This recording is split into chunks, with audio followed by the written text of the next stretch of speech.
In Italy, about 100 years ago, there lived a woodcarver named Geppetto. He was a very poor man and he lived on his own. Although Geppetto had friendly neighbours, he was lonely at heart and he wished he had a son.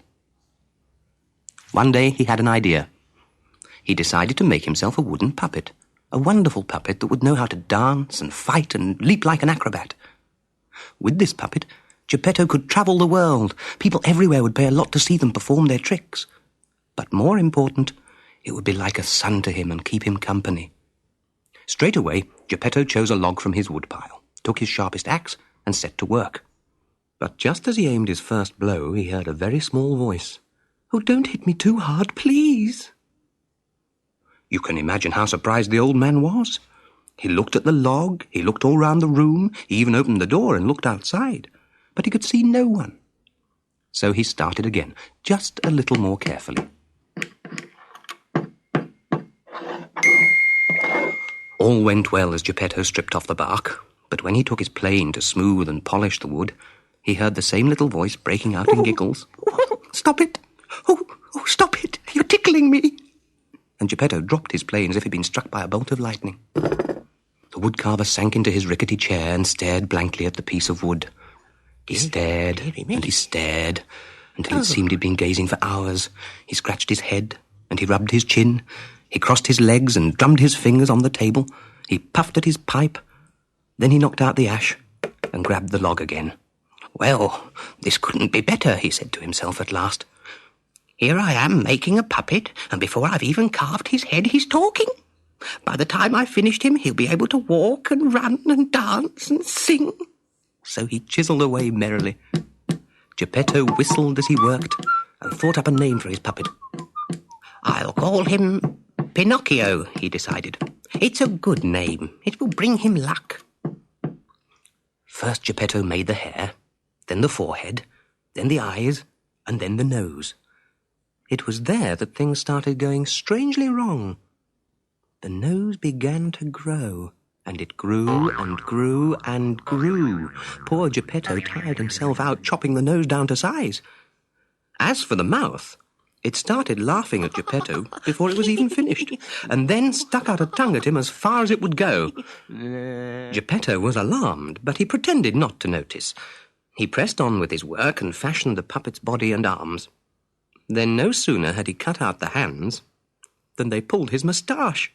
Poor Geppetto felt more miserable than he'd ever felt in his life. What sort of a son was he making for himself? "You young scamp, you're not even finished and already you're being rude to your father. That is bad, very bad." And he wiped a tear from his eye. There was worse to come.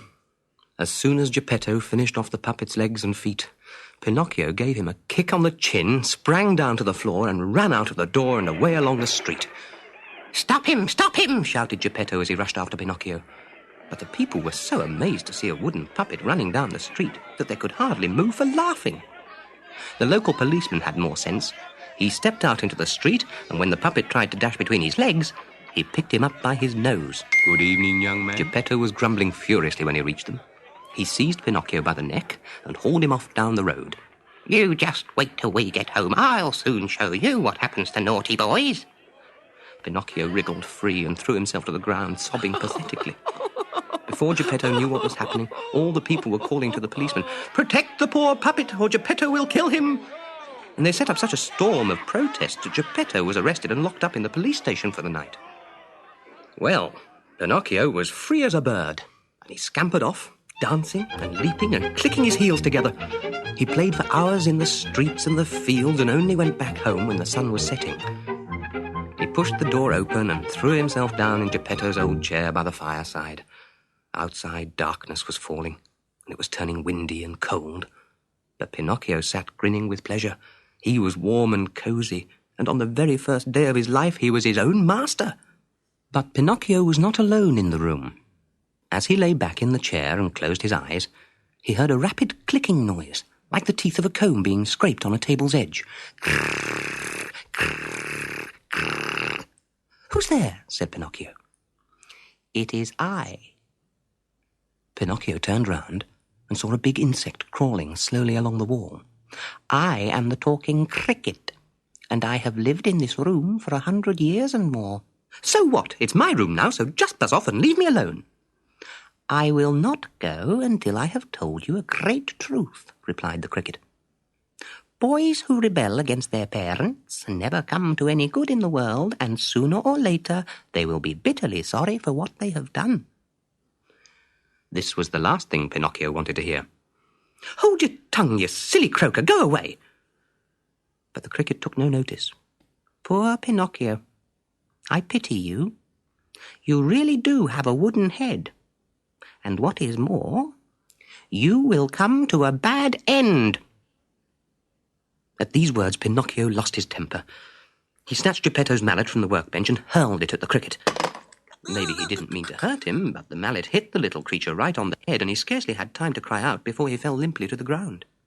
That shut you up, said Pinocchio, and he tried to go to sleep. It was the start of a miserable night for the wicked puppet. No sooner had Pinocchio closed his eyes than he began to feel hungry, so he looked around for something to eat. He hunted high and low, but he couldn't find a scrap of food. Just as he was giving up, he spotted an egg lying in a pile of wood shavings. He eagerly cracked it open over a pan, and a tiny chicken popped out, ruffled its feathers twice, and flew out of the window. Pinocchio was aching with hunger. He ran out into the empty streets and searched everywhere for food, but there was nothing to be found. In desperation, he rang on a neighbour's doorbell to beg for a meal. But a crotchety old man, angry at being disturbed in the middle of the night, poured a great basin of water all over him. Pinocchio slunk home like a drowned rat, so cold and exhausted that he flopped down in the chair with his feet in the hearth. For the rest of the night he slept and snored. And all the time his wooden feet were in the fire. Little by little they burned away to cinders. By the morning he couldn't even stand up. Geppetto came back from the jail fuming with anger. But when he saw poor Pinocchio crawling around on the floor, he felt very sorry for him and gave his son the 3 pears he'd bought for his own breakfast. Then he placed him gently on the workbench and lovingly carved him a new pair of feet. After they were finished, the old woodcarver cut out a special set of clothes for Pinocchio, a pair of short trousers, a colourful shirt of flowered paper, and a cap made from a crust of bread. Pinocchio was so relieved to be able to walk again, and so excited with his new clothes, that he leapt up from the workbench, threw his arms around Geppetto's neck, and kissed him again and again. "Oh, please help me, Daddy," he sobbed, and he poured out the story of the cricket's warning. "Don't let me come to a bad end. I do want to be good." They hugged each other for a long time. Finally, Geppetto spoke through his tears. "If you really want to be a good boy, Pinocchio, you must go to school and work hard." "Oh, I will," cried Pinocchio. "I will. I promise I will." Pinocchio had promised Geppetto he would be a good puppet and go to school. But first he needed a spelling book, and the woodcarver was so poor that he had no money to buy one. Geppetto pulled out his pockets one by one. Then he looked in the rusty old tin on his workbench, but there was not a penny anywhere. With a deep sigh, he put on his coat and went to the door. "Wait for me here, Pinocchio," he said, and disappeared round the corner. A few minutes later he was back with a spelling book, but without his coat. He had sold it in exchange for the book. Pinocchio kissed his father again and thanked him. Then he hurried off to school. As Pinocchio marched along, all sorts of grand ideas ran through his head. "Today I shall learn to read," he said to himself. "Then tomorrow I'll learn writing, and the next day arithmetic. Then I'll earn lots of money and buy my dear father a beautiful new coat." There was no end to his good intentions until he heard the sound of drums and trumpets in the distance. The music was coming from a brightly painted building, and a large sign announced, "Puppet Theatre." At the entrance stood a man beating a drum to announce the start of a performance, and crowds of people were pushing their way into the hall. Pinocchio couldn't wait to join them. "How much does it cost to go in?" he asked. "Only 2 pence to a young lad like you," replied the man outside. Within seconds, Pinocchio had sold the school book to a street trader, bought a ticket, and dashed into the theatre. Imagine his delight when he saw the actors. There were Harlequin and Punch quarrelling as usual and whacking each other with big sticks. The audience was roaring with laughter. Then Punch caught sight of Pinocchio and there was almost a riot. It's our little wooden brother, he shouted. Come up here and join us. And all the other puppets rushed onto the stage to greet Pinocchio. What a sight it was! They hugged him and kissed him, gave him friendly pats and pinches, and ended up carrying him in triumph across the stage. But the audience was not amused. They set up a tremendous racket. We want the play! We want the play! Suddenly silence fell. The puppet master, a ferocious-looking giant called Fire Eater, with a long beard as black as ink, had burst onto the stage. His eyes were like burning coals, and in his hand was a hideous whip made of snakes and foxes' tails. "Why do you dare to come into my theatre?" he bellowed, and he seized Pinocchio and threw him into a log basket in the kitchen. The play started again, and when it finished, Fire Eater called to Punch, "Bring that puppet here and throw it on the fire. I must have a good blaze to get my meat well roasted for supper." Pinocchio was brought in, struggling for his life and calling for help. Then his brother Harlequin went down on one knee. "Oh, Fire Eater," he cried, "spare our little brother. He's much too young to die." Fire Eater looked hard at Pinocchio, and he suddenly sneezed. It was a sure sign that his pity had been aroused. "All right, free him. And throw Harlequin on the fire instead. I must have my meat well roasted." Just think of poor Harlequin. He had saved Pinocchio, only to die himself. His knees buckled under him and his head flopped forward. Two of the soldier puppets seized his arms and dragged him towards the flames. At this awful sight, Pinocchio threw himself down before the puppet master. "Have pity, Sir Fire Eater. Pardon, brave Harlequin. He's done you no wrong." "Impossible. The fire is already low, and I must have my meat well roasted." "In that case," said Pinocchio, "I know my duty. It's not right that Harlequin should die for me. Puppets, bind me and throw me into the flames." At these words, all the puppets burst into tears. How noble Pinocchio was, and how dreadful that he should come to a bad end. Then, suddenly, the room echoed to a deafening noise. Fire Eater had sneezed again, not once, but 3 times.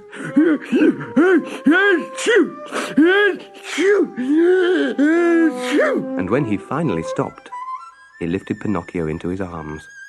"You're a good boy. Harlequin shall be freed, and tonight, just this once, I will have to eat my mutton half-cooked."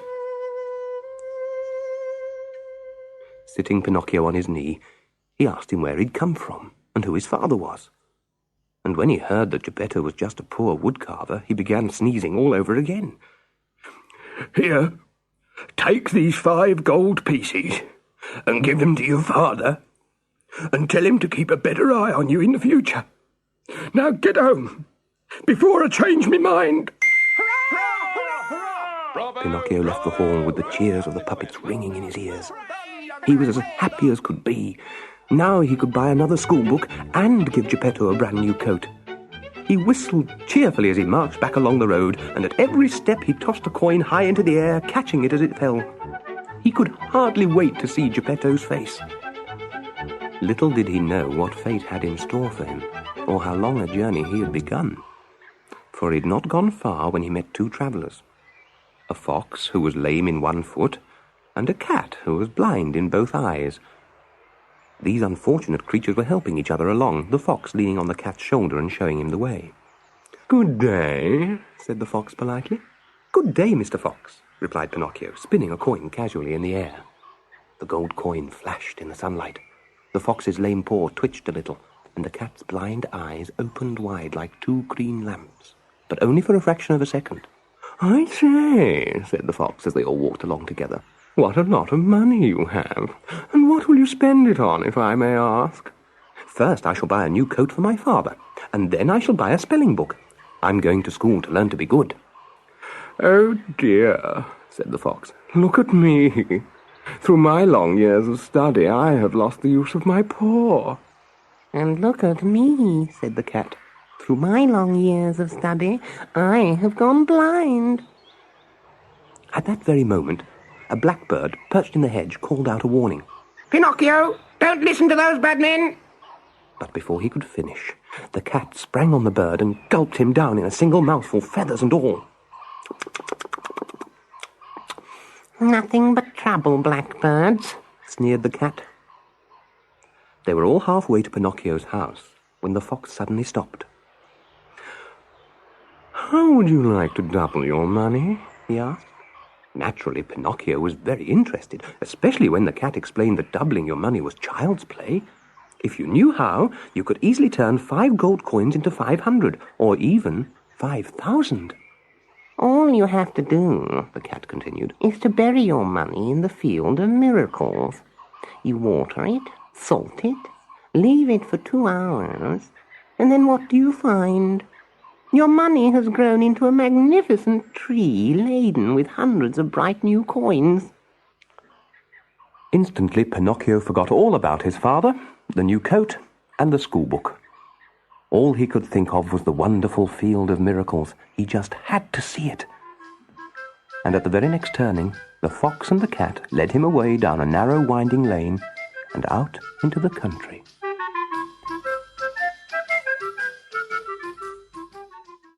With his 2 shady companions, the fox and the cat, Pinocchio was still trudging along when the sun went down. "Look," said the fox suddenly, "there's the Red Crab Inn. We can have a bite to eat, then press on at midnight to arrive at the Field of Miracles by dawn tomorrow." But when they sat down at the table, none of them, it seemed, had any appetite. The cat could only squeeze down 35 helpings of fish and 4 helpings of tripe, while the fox struggled gamely with a few dozen partridges, 6 rabbits, and a hare. Pinocchio ate nothing at all. He could think only of the great day to come. After their snack, the fox ordered rooms for the 3 of them, and they all went off to sleep, leaving firm instructions to be woken at midnight. But when the innkeeper shook Pinocchio awake, he had strange news. "The fox and the cat have been called away early. They'll meet you at the Field of Miracles at sunrise if you make your own way there. Oh, and would you mind paying the bill for all 3 of you?" Pinocchio handed over one of his 5 precious gold coins and hurried on his way. Dark clouds covered the stars, so he whistled to help keep up his spirits. Everything seemed very eerie. And then, as the road led through a dense wood, Pinocchio heard a rustle of leaves behind him. There in the gloom were 2 hooded figures, and they were chasing him. The robbers were catching up fast, so Pinocchio popped the 4 gold coins into his mouth and scrambled up a tree. Surely he'd be safe there. But looking down, he saw the robbers set fire to the tree, and in no time at all, flames were darting up towards him. Pinocchio made a huge leap down onto the ground and raced away again. He sprang across a large ditch and turned to see the robbers fall in, but they were out again in a trice and following as fast as ever. Then, as Pinocchio felt he could run no further, he saw a little cottage and staggered towards it. Just before he reached the door, powerful hands seized him by the throat and a hollow voice demanded, "Your money or your life?" Pinocchio shook his head. "Come on now, no nonsense. Where's that money? Tell us or we'll kill you." "No, no," cried poor Pinocchio, and the coins clinked in his mouth. No. "Oh, you cheat. No. The money's under your tongue. Well, we know how to shake it out of there." And with a horrible noise, like a fox snarling, the taller of the 2 robbers pulled a noose from under his cloak and slipped it over Pinocchio's head. Seconds later, the poor puppet was dangling from the nearest tree. The 2 robbers slunk away. "We'll be back tomorrow, when you'll be dead with your mouth hanging open." As Pinocchio's flimsy body swung in the night wind, he thought of all the warnings he'd been given, until his breath failed him, and he hung stiff and silent. Now the owner of the cottage was a beautiful fairy, who'd lived in the wood for more than 1,000 years, and she had seen everything from her window. As soon as the robbers were out of sight, the fairy sent her very best carriage, driven by a poodle and drawn by 100 pairs of white mice, to bring the limp body of Pinocchio to the cottage. Soon at his bedside stood 3 worried doctors, an owl, a crow, and a cricket discussing their patient. And what should Pinocchio hear first as he woke but the voice of the cricket? "I've seen that puppet before. He's a good-for-nothing rogue, a disobedient son who will make his poor father die of a broken heart." Pinocchio burst into tears. But the sound of his sobs made the doctors happy, for their patient was obviously alive.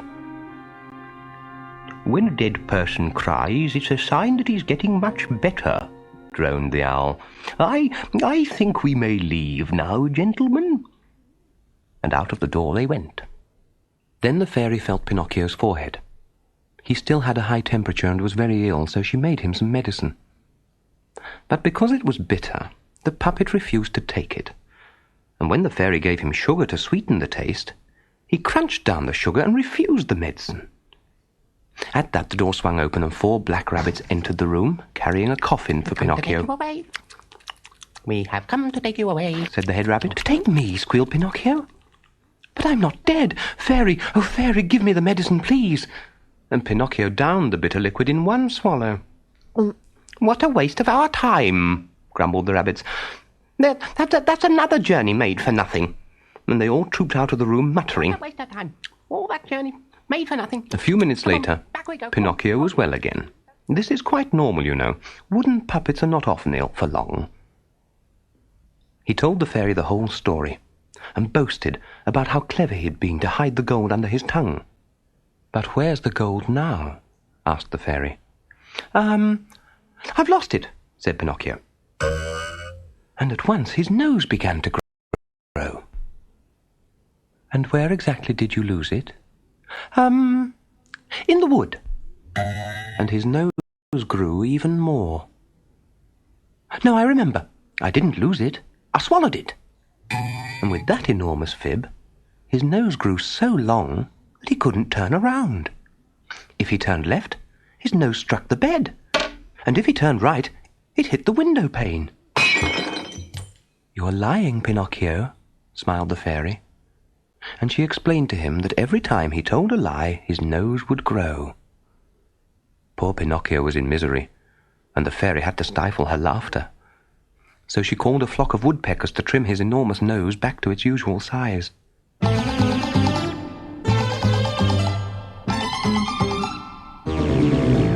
"How kind you are, fairy," he said humbly. "I love you so much." "I love you too, Pinocchio, and I will always look after you. But now you must forget all about the Field of Miracles and go home to your father, Geppetto. He's worried to death about you." So Pinocchio kissed the fairy goodbye and hurried off through the wood. But just as he was passing the tree where the robbers had strung him up, who should he meet but the fox and the cat? "Why, here's our dear Pinocchio," cried the fox, hugging him tight. "What are you doing here?" "Yes, what are you doing here?" asked the cat. Pinocchio told his story once again, while the 2 crafty animals pretended to be amazed. How sad they were to hear his tale, and how helpful they would be. You can guess what happened. In no time at all, Pinocchio had forgotten Geppetto and set off for the Field of Miracles with the fox and the cat. After a long march, which took them half a day, they came to a town called Trap o' Fools, where the streets were crowded with hundreds of poor beggars. And a mile further on, they reached an empty field, a field that looked exactly like every other field they'd passed. "Here we are at last," puffed the fox. "Now kneel down, dig a little hole. That's it. Now put the coins in, sprinkle this pinch of salt over them, and fill the hole again." "Is that all I have to do?" "Well, just pour on a little water." "Good. That's perfect. We'll all go away now, but if you come back in 2 hours' time, you'll find a thick bush poking through the ground with its branches weighed down with gold." Pinocchio couldn't thank his friends enough. He wanted them to stay and take at least 1,000 of the new coins as a reward for their help. But the cat wouldn't hear of it. "We need no reward. It's quite enough for us to see you so wealthy and contented." So saying, they all shook hands and parted on the very best of terms. Pinocchio walked back to Trap o' Fools and counted the minutes on the church clock. When the 2 hours were nearly up, he hurried off to collect his gold. His head was full of plans about how he would spend the money and help Geppetto. But when he entered the field again, he could see nothing. Absolutely nothing. With an awful sinking feeling in his stomach, Pinocchio ran to the place where he'd buried the coins. The hole had been dug open again and was completely empty. As Pinocchio fell to his knees in despair, he heard a low cackle of laughter from the tree behind him. Looking round, he saw a large parrot preening its feathers. Gah! Gah! Gah! What a fool you are! I nearly died laughing when I saw you plant that gold. Gah! Gah! That crafty old fox and cat came back while you were away, dug up the coins, and fled like the wind. Gah! Gah! Gah! And with the shrieks of the parrot ringing in his ears, Pinocchio hurried back to Trap o' Fools and went straight to the law court to demand justice. He was called before the chief judge, a wise old gorilla, and accused the cat and the fox of fraud and robbery. When the judge had heard the evidence, he rapped his mallet on the table and passed judgment. "You are a fool, Pinocchio, and fools must be trapped. Since you have lost 4 gold coins, you will go straight to jail and stay there 4 months." And with a hollow clang, the prison doors slammed shut on poor Pinocchio, the puppet who just could not be good.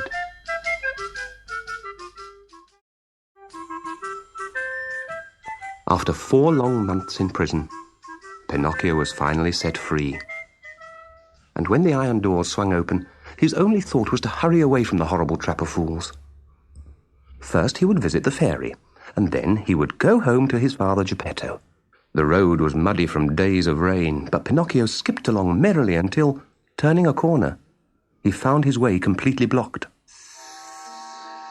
An enormous snake with glaring red eyes and smoke billowing from its tail lay right across the path. Pinocchio was too scared to try and pass the snake, so he waited at a safe distance for it to move.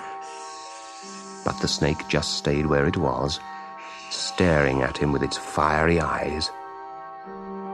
At last, Pinocchio summoned up all his courage, walked right up to the snake, and asked very politely if it would let him pass. To his amazement, the snake immediately lay down and closed its eyes. Even its tail stopped smoking. He must be dead, thought Pinocchio. And he tried to jump over the body. But just as he took off, the snake reared up angrily and Pinocchio was thrown backwards and landed head down in the mud. The snake had only been playing, and now it burst into a great fit of giggles at the sight of the puppet's wriggling upside-down body. But it laughed so much at its own joke that it suddenly split its sides and collapsed. This time the snake really was dead. So Pinocchio picked himself up, clambered over it, and ran on down the path. After all the excitement, he felt very hungry. So when he saw some juicy grapes growing in a field, he climbed over the fence to pick a bunch.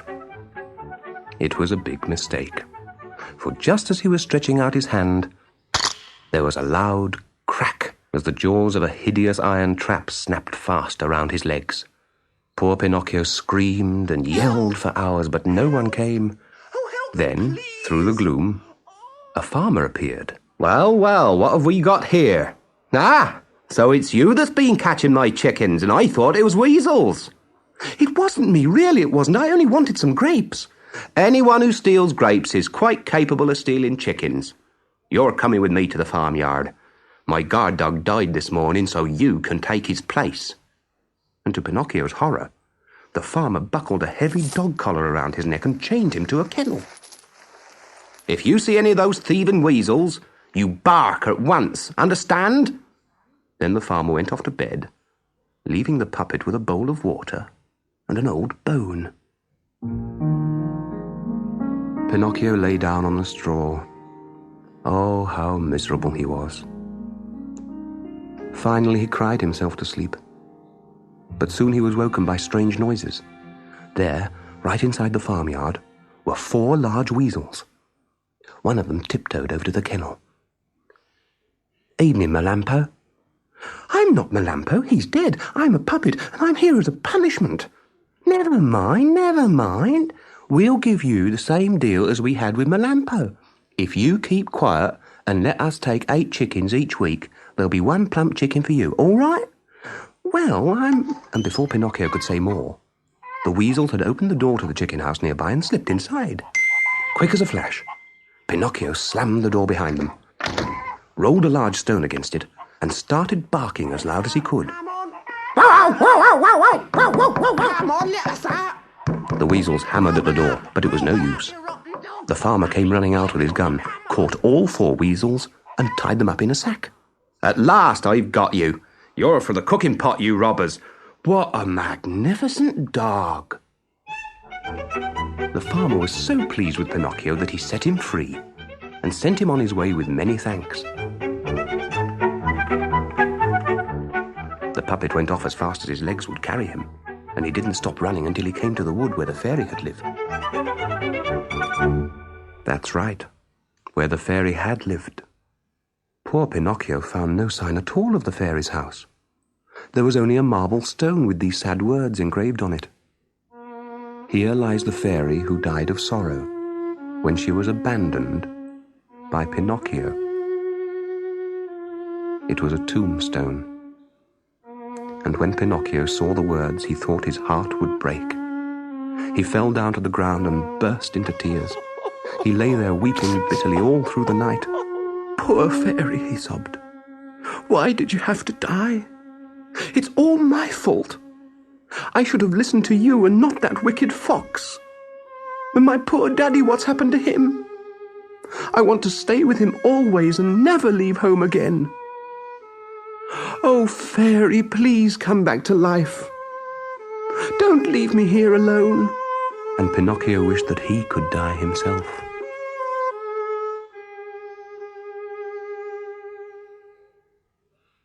Then, in the green light of dawn, a huge dove flew overhead.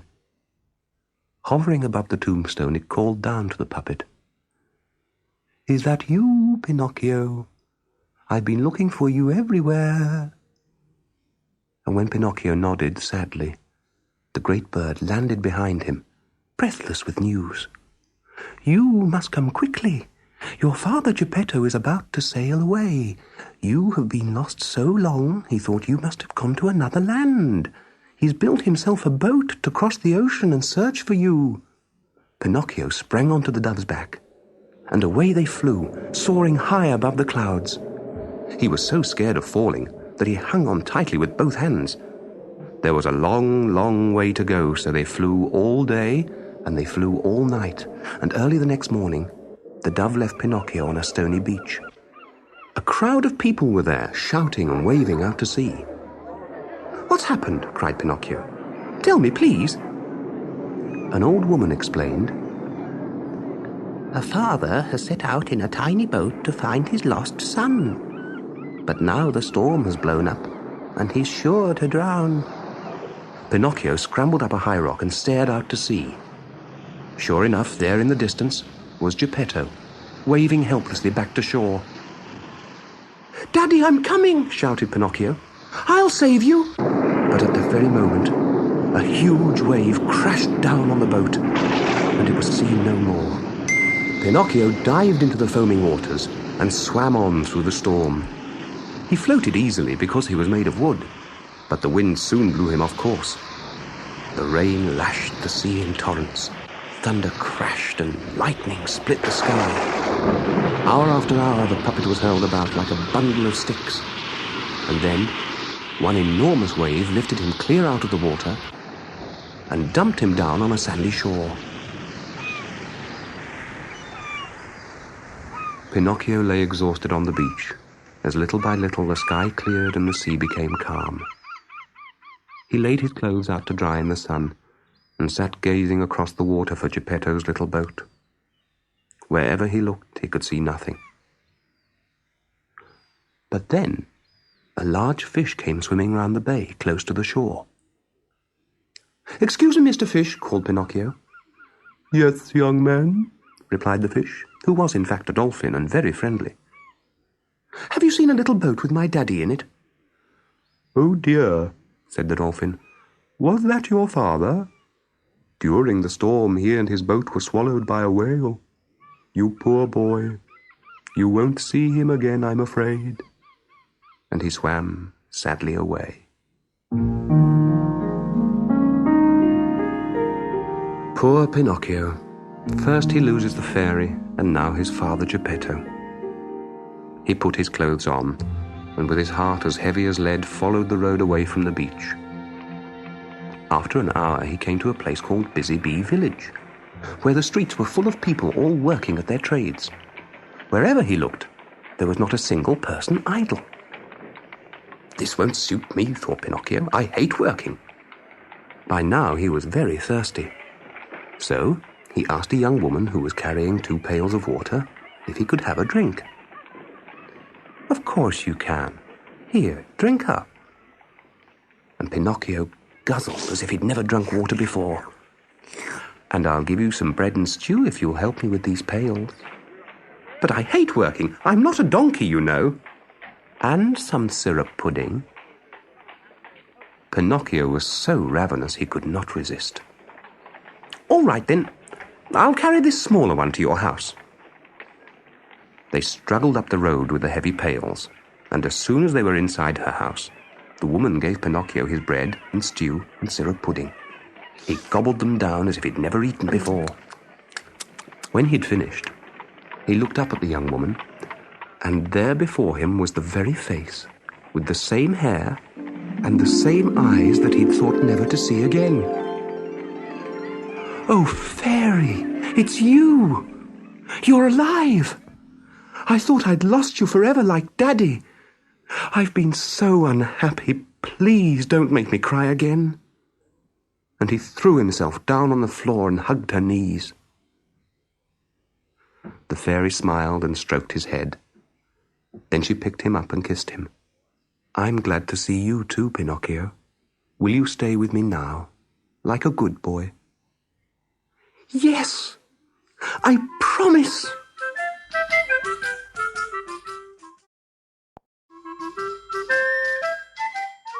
Pinocchio had settled down happily at the fairy's house on Busy Bee Island. But something was bothering him.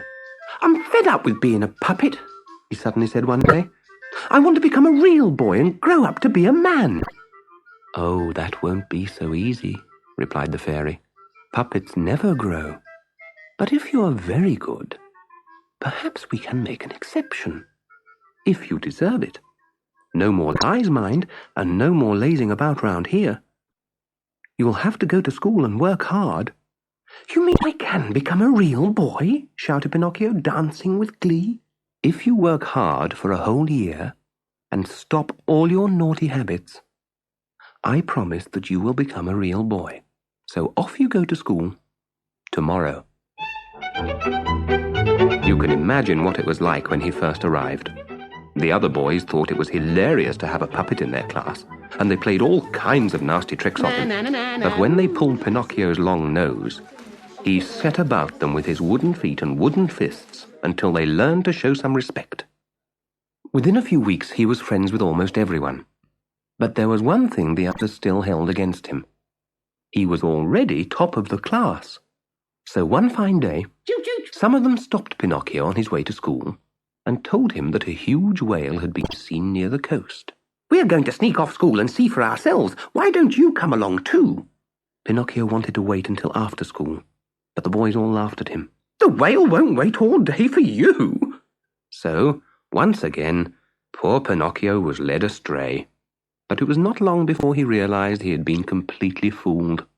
There was no whale to be seen, and the sea was as smooth as a mirror. "He must have gone off for his breakfast," jeered one of the boys. "Or perhaps he's having a nap," laughed another. Pinocchio was furious, and the more the boys laughed at him, the angrier he got. Before you knew it, a great fight had broken out, and school books and satchels were being thrown in all directions. In all the confusion, one of the boys was struck on the forehead by a flying book and sank to the ground, as white as a sheet. At this dreadful sight, the other boys ran off as fast as they could, leaving Pinocchio alone with their fallen friend. The puppet was still there, bathing the boy's head with a handkerchief soaked in seawater, when 2 policemen appeared behind him, with a dog. "You'd better come along with us. This boy is badly hurt. You're under arrest." And summoning an old man from a nearby cottage to care for the injured boy, they dragged Pinocchio back along the road towards town. The little puppet was absolutely terrified. His legs trembled, and his tongue stuck to the roof of his mouth so that he could not speak, even to tell them he had not thrown the book. But just as he thought he would die of fright, a gust of wind blew his cap back towards the beach. The policeman let him run after it, and Pinocchio seized his chance to escape. This only made matters worse. The policemen unleashed their prize bulldog, a huge and savage beast called Alidoro. Soon Pinocchio could hear it panting close behind him. Then he could feel the dog's hot breath on the back of his legs. Now he was almost at the cliff edge, and with a last desperate leap, he flung himself into the waves and swam out. Alidoro tried hard to stop, digging his paws into the ground, but his speed carried him deep into the water. The poor dog could not swim. He struggled to keep afloat, but it was no good. As he came to the surface for the 3rd time, his eyes were rolling with terror, and he barked piteously, "Help me, Pinocchio! Save me from drowning!" When he heard this feeble cry, Pinocchio's heart melted. He swam quickly back to drag the dog ashore, then dived into the waves once more and swam off. The grateful words of the bulldog followed him. "Goodbye, Pinocchio! You saved my life!" The puppet swam on round the coast, looking for a safe place to come ashore. At last, reaching a rocky headland, Pinocchio saw a plume of smoke rising from a dark cave. He swam close to take a better look, and was just about to climb ashore when suddenly he felt himself being hoisted clean out of the water. He'd been caught in a fishing net and was trapped in a shoal of wriggling fish. At that very moment, a gigantic fisherman emerged from the cave. He was as ugly as a sea monster and scaly all over. His head was covered with a thatch of seaweed, his scaly body was green, his bulging eyes were green, and his beard was long and slimy. "So, another good catch today," he growled, hauling in the net. And he stamped back into the cave where a huge frying pan was sizzling over the log fire. "Now then, what have we got here? This mullet looks good." And one by one he seized the fish, dabbed them in the flour, and tossed them into the pan. "Oh, these sardines look delicious, and what beautiful whiting. But what's this? This is a new one." And he plucked poor Pinocchio out of the net, all dripping wet and shaking with fear. "I'm not a fish. I'm a puppet. Please let me go. I won't taste very nice." "Let you go? You must be joking. Do you think I'd miss the chance of tasting such a rare fish? I've never caught a puppet before." He rolled Pinocchio slowly in the flour, well seasoned with salt and pepper, and held him over the pan. Just then, there was a great growl, and in rushed Alidoro, drawn to the cave by the wonderful smell of cooking. "Get out!" shouted the fisherman, trying to kick the dog. "Save me, Alidoro!" cried Pinocchio, struggling pathetically in the giant's hand. The faithful hound leapt into the air, snatched the floury puppet from the giant's grasp, and bolted out of the cave. Alidoro carried Pinocchio back to the beach where their adventure had started. "There," he said. "You saved me first. Now I've saved you. In this world, we must all help each other." And Alidoro licked the puppet warmly before heading off again in search of his masters. It was late in the day now, and Pinocchio was eager to get home. The road to the village took him past an old man's cottage, where he was told that the injured boy had recovered and that the police were no longer searching for him. It was a great relief, but the puppet was still worried about owning up to the fairy. "What on earth will she say?" he fretted. "I'm sure she will never forgive me, and it serves me right. I always promise to be good, but I never keep my word. I'll never become a real boy." By the time Pinocchio reached the fairy's house, night had fallen, and he was cold and tired and very hungry. But when he knocked on the door, there was silence. Had the fairy left him again? He waited and waited. At last, after half an hour, a window opened at the top of the house, and a big snail looked out with a lighted lamp balanced on her head. "Who's there at this time of night?" she asked. "It's me, Pinocchio. Is the fairy home?" "The fairy is asleep and must not be woken, but I will come down and let you in." An hour passed, and then 2, but still the door did not open. Pinocchio was freezing cold, so he knocked again. This time, a window on the 3rd floor opened. The snail looked out again. "My dear boy, there's no use knocking like that. I'm a snail, and snails never hurry." And she pulled the window shut. Shortly afterwards, midnight struck, then 1 o'clock, and then 2, and the door was still closed. Poor Pinocchio! There was nothing he could do but wait. He stood there by the door all night, until at dawn the door finally opened. The snail had taken 9 hours to come all the way downstairs. "You cannot come in yet," she said. "The fairy is still asleep." "Then at least bring me something to eat," pleaded the puppet. "I'm starving." "At once," said the snail. And she returned 2 hours later with bread, roast chicken, and fruit, all on a silver tray. Pinocchio tore hungrily at the food, but to his horror, he found that none of it was real. It was all made of cardboard. Exhausted by all his dreadful ordeals, he fainted. When he came to, he was lying on a sofa inside the house, with the fairy beside him.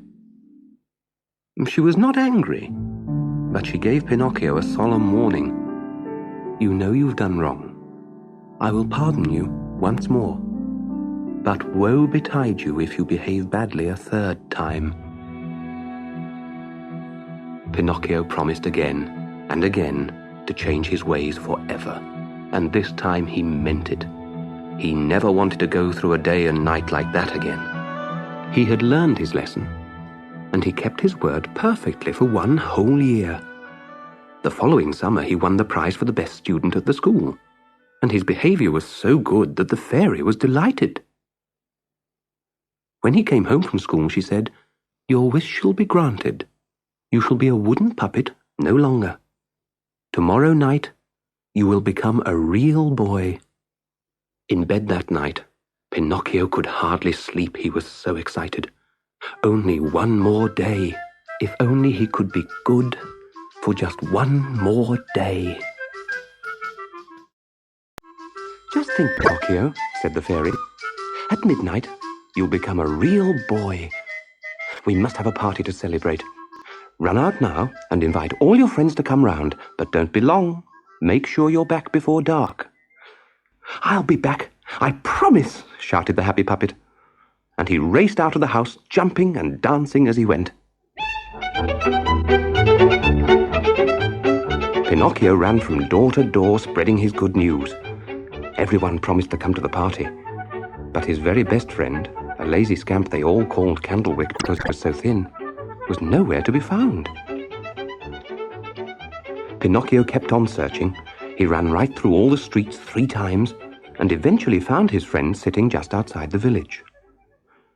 "What are you doing here?" asked Pinocchio. "I'm waiting for the magic coach, which comes past here at nightfall, and then I'm going far, far away." "But I've come to invite you to my party. Haven't you heard? At midnight, I shall become a real boy." "Much good that'll do you," sneered Candlewick. "Look, forget your silly party and come with me to Playland. It's the best place in the world. There are no schools and no teachers, and all you do is play from morning to night." No, I can't. I'm late already, and I promised the fairy I would be home before dark." Don't worry about her. All she ever does is scold you anyway. And Candlewick told Pinocchio all about the fabulous land where summer holidays last all year. But twilight was falling now, and Pinocchio turned to walk home. Then, suddenly, in the distance, there was the sound of a bugle. The coach was coming. Lights twinkled in the darkness, and there it was, pulled by 4 donkeys, all wearing white leather boots. Dozens of boys were packed inside, all chatting excitedly. The jolly coachman, a little round man with a face like a tomato and a laughing mouth, hauled Candlewick aboard, then turned to Pinocchio. "And what about you, my lad? Are you coming with us, or are you staying behind?" "I must go home, sir. I'm already late, and the fairy will be cross with me." No, come with us to playland," called the boys from the coach. "Remember, no more school, no more teachers, fun and games from morning to night." Pinocchio just could not resist. He gave a deep sigh, then said quietly, "All right, I'll come." The coach was so crowded that there was no room inside, so Pinocchio tried to climb onto a donkey. At once the animal reared up and kicked him into the road. All the boys giggled as Pinocchio angrily climbed up again from the other side, and again the donkey kicked him off. The coachman was furious. He jumped down into the road and gave it a hearty whack with his stick. Then he lifted Pinocchio onto the animal's back. All through the long night's journey, the poor donkey was in tears. He kept whispering to Pinocchio, in a voice rather like a small boy's, "You stupid puppet. One day you'll be crying too. You never listen to good advice. You'll come to a bad end like me. Just you wait and see." The coach rattled along hour after hour until just after sunrise, it rolled into playland. What a fabulous sight it was! There were boys playing everywhere you looked, running and jumping, shouting and laughing, playing with toys and balls and skates and bicycles.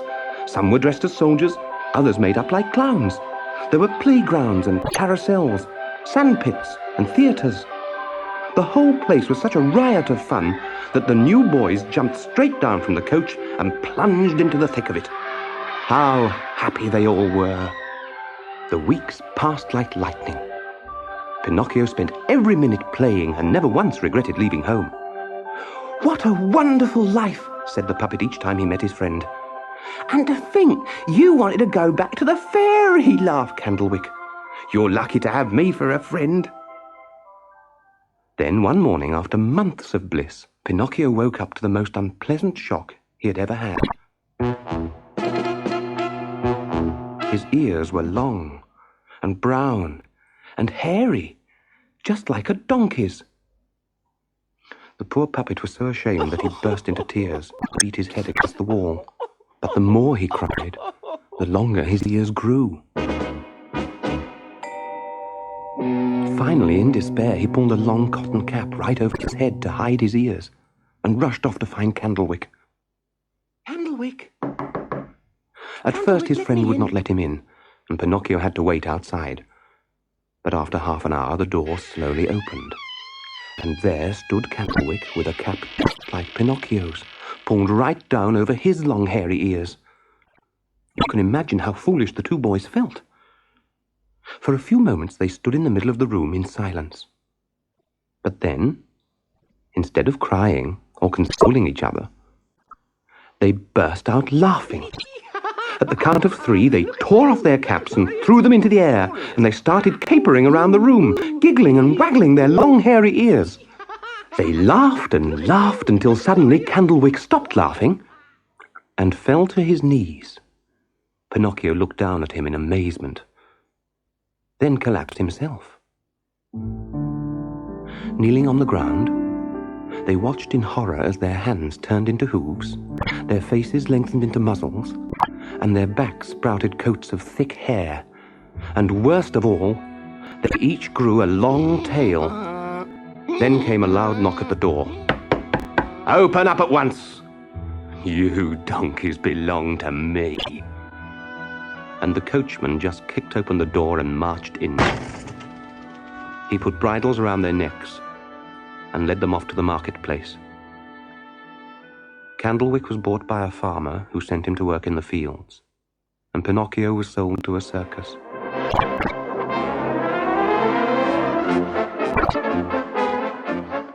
The circus ringmaster was not a cruel man, but he would not stand for any nonsense. When his new donkey refused to eat hay, he struck him with a whip. And then he drove Pinocchio into the circus ring and taught him to jump through hoops, to dance waltzes and polkas, and to stand upright on his hind legs. After 3 months of hard training, with a sound thrashing whenever he jumped badly, Pinocchio gave his first public performance. People came from miles around to see the amazing donkey, and the circus was packed an hour before the start. The ringmaster cracked his whip, and in ran Pinocchio, the star attraction. He went round and round the ring, trotting, cantering, galloping. As the crowd cheered wildly at his wonderful performance, Pinocchio raised his head in pride and looked round the audience. And who should he see in the very first row but the fairy? Pinocchio dashed across the ring and tried to call to her. But being a donkey, all he did was bray. The audience howled with laughter. But the ringmaster was furious and gave him a crack on the nose with his whip. The blow brought tears to Pinocchio's eyes, and by the time he could see again, the fairy seemed to have gone. Imagine how desperate poor Pinocchio felt. He tried twice to dive through the hoop, but failed both times. And at the third attempt, he fell so badly that he hurt his leg. It was a disaster for the circus. The very next day, the ringmaster sent him straight back to the market, where a drum maker, who wanted a donkey skin to make a drum, bought poor hungry Pinocchio for just 10 pence. Then the man led the crippled donkey down to the seashore. Tying a rope to his muzzle, he pushed him into the water to drown. After half an hour, the drum maker hauled in the rope, thinking the donkey must be quite dead by now. But when he gave one final tug, instead of a dead donkey, he pulled out Pinocchio, struggling and wriggling like an eel. The poor man could not believe his eyes. He'd thrown in a donkey and pulled out a puppet. "Where's my donkey?" he yelled. "I'm your donkey," laughed Pinocchio. "The fishes nibbled away at the carcass and left only me. They must have been summoned by the fairy." And with a cheeky wave, he slipped the rope from his nose and dived into the sea. He was free again and safe. Now, if only he could find the dear fairy.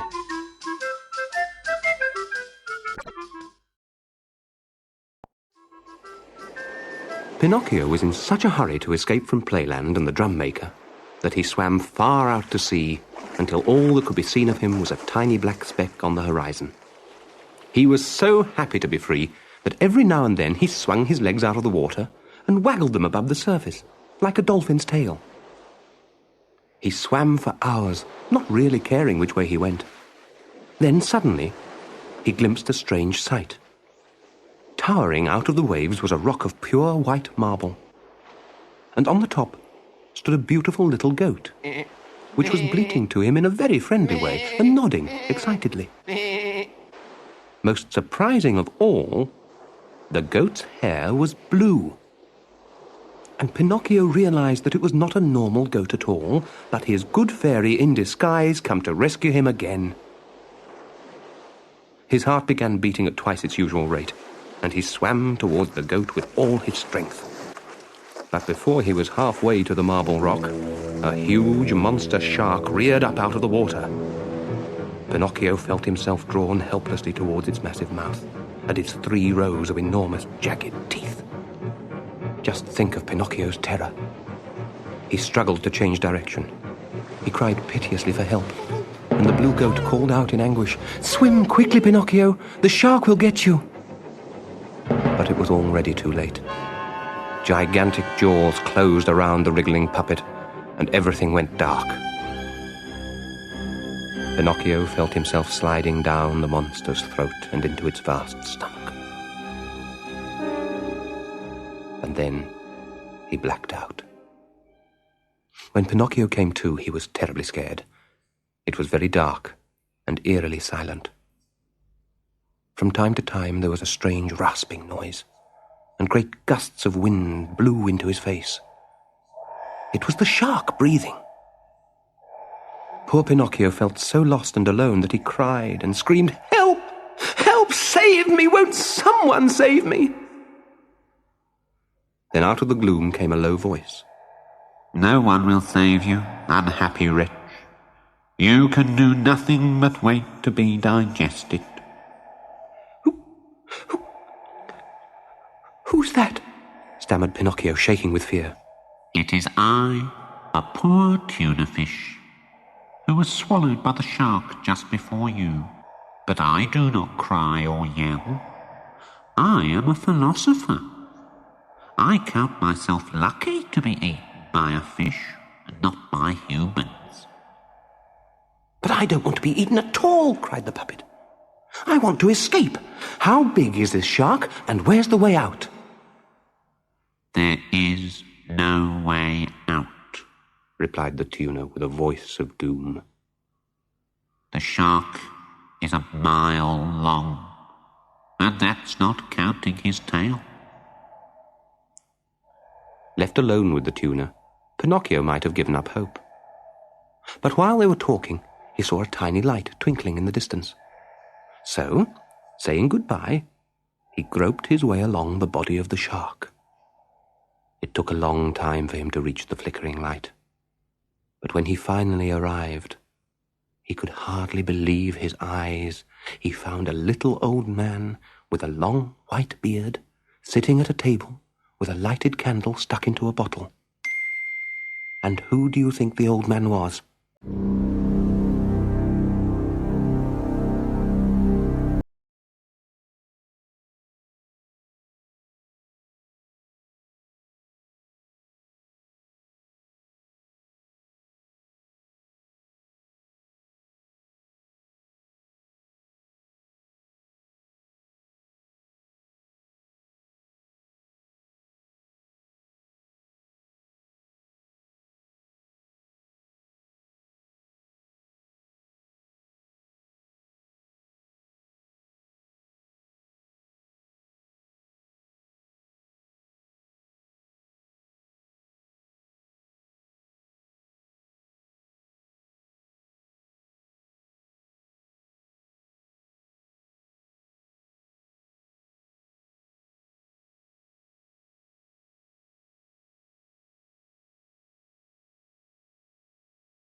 Peering through beyond the jagged teeth, they could see the bright moon and a starry sky.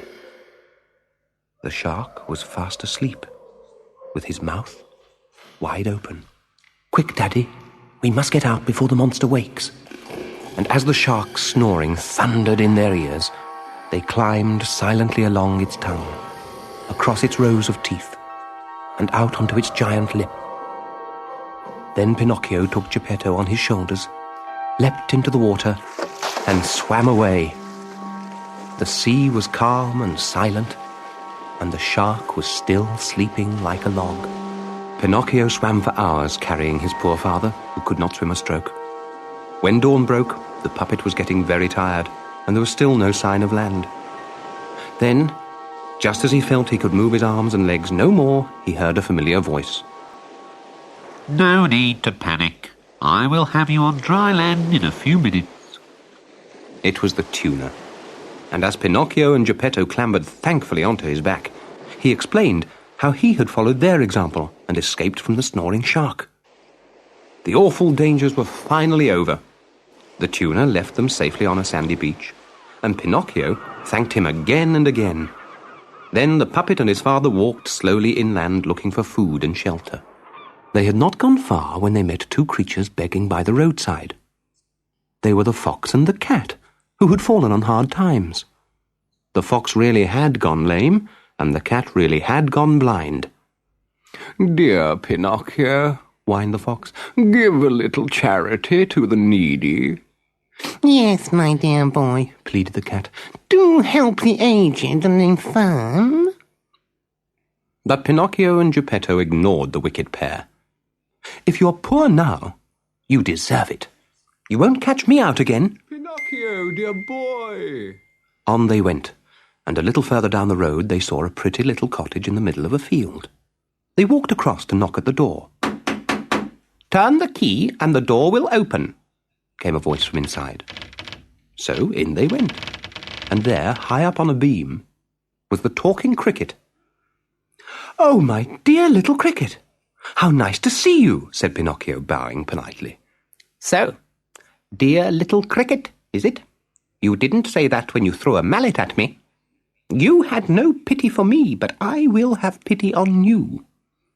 Just you remember from now on, it pays to be kind to people when you can." And the cricket told Pinocchio that he had been given the cottage the day before by a beautiful blue-haired goat, who'd gone away bleating in sorrow about a puppet that had been swallowed by a shark. Deeply moved and determined to be good, the puppet helped his tired father to lie down on a bed of straw, then went off in search of milk for him to drink. A nearby farmer offered him a jug, but only at a price. Pinocchio had to do hours of back-breaking labour, drawing 100 buckets of water from the well to pay for the milk. "Up till now I had a donkey to do this work," said the farmer. "I bought him a few months ago at the market. But he was a lazy devil, always trying to dodge off. Then he fell sick, and now he's dying over there in the stable." When Pinocchio ran over to look, he was amazed, for there, lying stretched out on the straw, was his old friend Candlewick. The poor sick donkey opened his eyes for the last time, gave a deep, groaning sigh, and died. From then on, for many months, Pinocchio worked for the farmer every day from dawn to dusk to buy milk for his father and earn a few extra pennies for their daily needs. He learned to weave baskets from reeds, and, whenever he could, he practiced reading and writing. He worked so hard that after 6 months, he had managed to save up 50 pence. So the next morning, he set off for the market to buy himself a new shirt. It was a beautiful day. The sun was shining and the birds were singing in the trees. The puppet was scampering along merrily when all at once he saw a big snail who called out to him, "Pinocchio! Stop!" It was the fairy snail, who'd taken so long to let the puppet into her house the evening after he'd been caught by the giant green fisherman. "My beautiful snail, what are you doing here? Do you know where the fairy is?" "Oh, Pinocchio, the poor fairy